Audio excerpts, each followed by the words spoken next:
Alright, big episode 60, and today we are returning to South Asia to discuss the gharial, which is also known as the gavial, or the fish-eating crocodile. This is a pretty fascinating choice to be put into the base game, just because of how maybe lesser known is a better way to put it, seeing as how we still haven't even gotten the Nile crocodile. But, in either sense, let's get into it.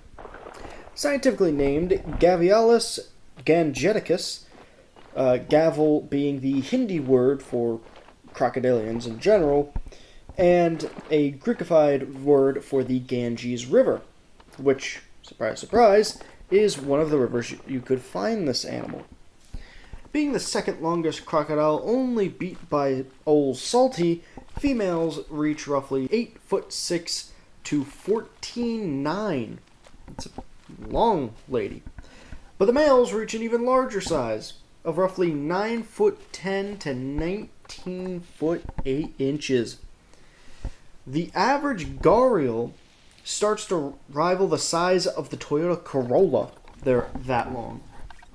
Now, granted, a lot of that length is in their unique snout, being much more narrow than other crocs, and I'm just going to use the term crocs for crocodilians, so just saving me some time. This is because they specialize in hunting fish.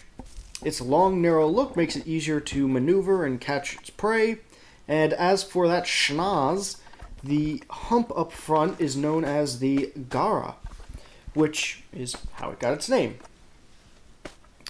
Exactly. So, what does this proboscis pot actually do? Well, for getting a mate, of course. What else? It works as a resonator and a visual stimulant for females. So, just like with human women, having a nice bulge up front and center really does wonders. If you're done flirting with our viewers, Prim, let's get into the history, huh? Being a croc, we're gonna have to go way back. The predecessor of both the gharial and the lying false gharial most likely came about roughly 38 million years ago, and then split from one another roughly 20. Now, the oldest fossil of the modern gharial dates 3 million years ago, which makes me wonder how they get that 20 million year figure. Either way, eventually they would spread across Pakistan, India, Nepal, Bangladesh, Bhutan, and Myanmar, and some had even made their way as far south as Java. Those who did make it to the islands of Indonesia had eventually become the false gharial. Now, as for our relations in recorded history, depictions of the gharial have been found all across the Indus River Valley, usually found on tablets from the Sindh province of Pakistan, sometimes even alongside depictions of gods. And speaking of, I've seen a lot of articles state that the gharial was the mount of the goddess Ganga, the revered mother and personification of the Ganges River. Now, I'm not a Hindu theologist, but the creature she's depicted riding looks nothing like a gharial. While she is associated with crocs of all kinds, what she rides is called a makara, and this thing, at best, looks like an elephant mixed with a large fish of sorts. But that's just my 2 cents. Other spiritual beliefs based on the gharial come from Nepal, and traditionally, the Nepalese people believe that they had mystical powers that could be harnessed from the gara. Now, one of the ways is by burning a gara in a field could be used as a bug repellent. And it was also believed that the eggs of the gharial could be used as, you guessed it, an aphrodisiac. But, in a surprise twist, also cough syrup. Also cough medicine. Additionally, Zahir und Din Muhammad Babur stated in his memoirs that he had seen a gharial on the Gagara River in 1526. This is actually a very important note because this river is in Pakistan, and they've been considered common in the Indus River and its tributaries in the Punjab province, all the way up to the early 1900s. However, in the 1980s, it was nearly extinct, and ever since 2009. Now, due to this, in the 80s, a captive breeding campaign to save the species had begun, and by 2017, they started repopulating the rivers by the Indian-Nepalese border. From this, no more than 900 animals had actually been reintroduced into the wild, and currently, it is thought that there's anywhere from 200 to 1,500 gharials left in the wild.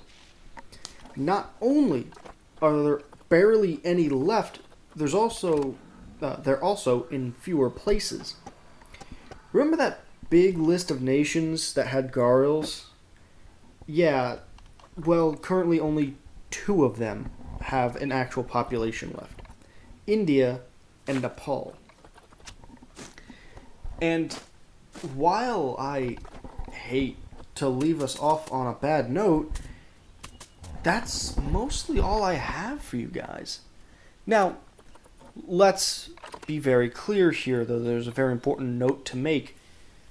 It is possible for the gharial to regain its numbers. However, there's one big ugly issue many people do not wish to bring up, and that is the mass pollution of many of the rivers in South Asia, and not even just South Asia, but Asia as a whole. Whether we're talking about the Ganges in India, the Indus River in Pakistan, or even if we go out to China, the way the Yellow River and the Yangtze have all just become polluted to all hell. As a matter of fact, I tried to find pictures to help with my inspiration for this video for rivers along the Ganges, and almost all of them are just filled with trash and human remains, honestly. And interestingly enough, the human remains had caused people to think gharials hunted people because they would feed on the left corpses of those dumped in the river. Anyway, while life is short and the world is bad, just remember that it can get better. As we've demonstrated back in the 80s, we have definitely tried, and there are still efforts to this day to keep the gharial alive. So hopefully that's a little bit of an uptick just before the end of this video. Either way, though, I hope you enjoyed it. If you enjoyed the video, please like and subscribe, share to anyone you think might be interested. Next episode is going to be about the giant anteater, and I appreciate all of you who do watch my videos, even if you don't finish it, it means a lot to see those views. So until next time, go outside, touch grass, drink water, and hug your loved ones. Bye-bye.